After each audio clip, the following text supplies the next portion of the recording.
This is Majo John Madden Juanito in my hotel room in Asheville, North Carolina.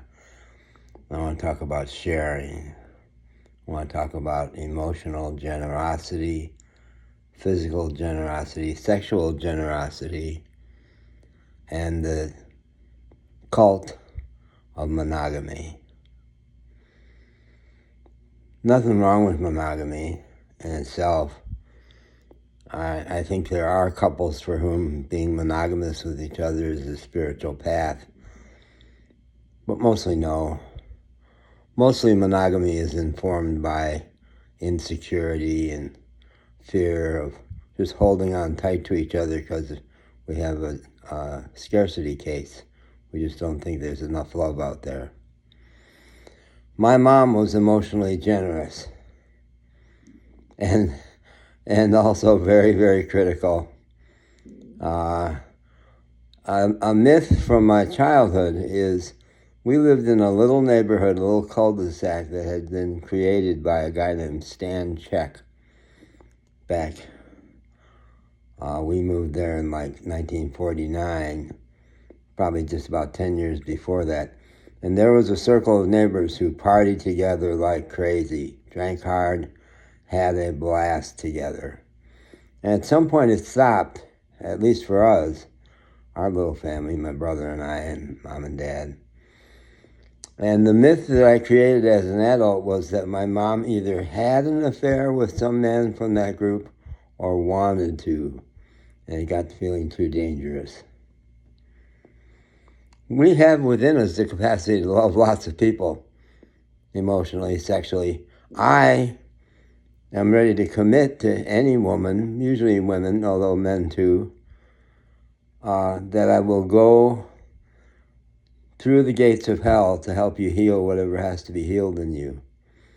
I'm ready to make long-term commitments, which are, the problem with that right now is that I'm probably only going to be in Asheville for a year.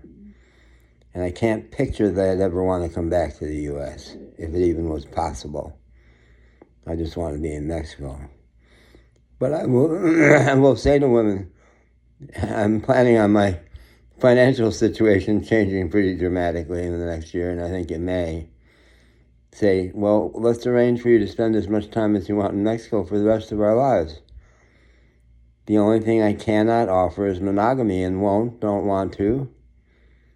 I don't think it's good for you, good for me. Fuck, I'm 79, Young women, no.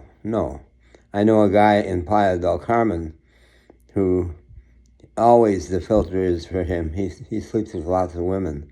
But always the filter is, I want someone who will take care of me the rest of my life because I'm 72 now. I'm not planning to be healthy for more than a few more years. So he's got lots of scarcity going on. In Cozumel, I danced with a woman whose name I don't remember, who was so foxy, so sexy. I was out there in a club dancing by myself when she came out to dance with me. Just out of the blue, all of a sudden she's in my arms. She was probably 60 herself, beautiful, incredible dancer. Had houses in Cozumel and New Orleans. She was out. Well, I said to her, well, you just walked in out of a dream. And second time she came out to dance with me later on, she was smoking a reefer in the middle of the dance club. What a woman, what a woman.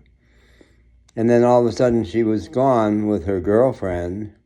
And I had a similar thing happen at the Fall Festival in Asheville here yesterday.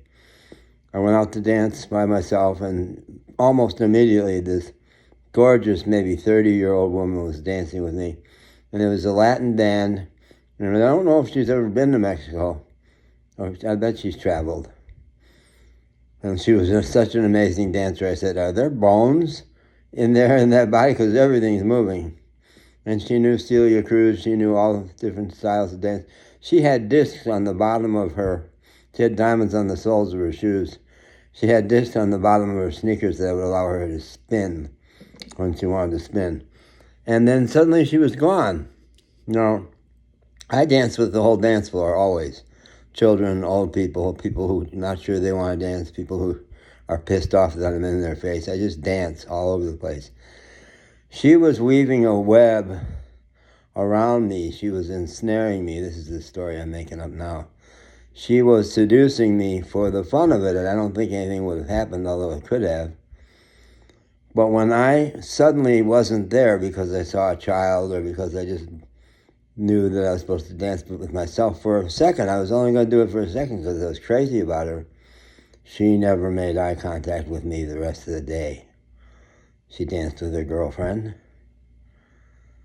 So, yeah, I heard a piece on New York Times radio yesterday about people saying that the town they're in is the worst town in the country for dating.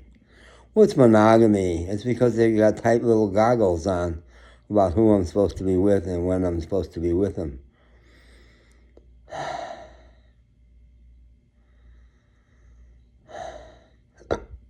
That little burp was my punctuation point, saying, you should have now. You said enough.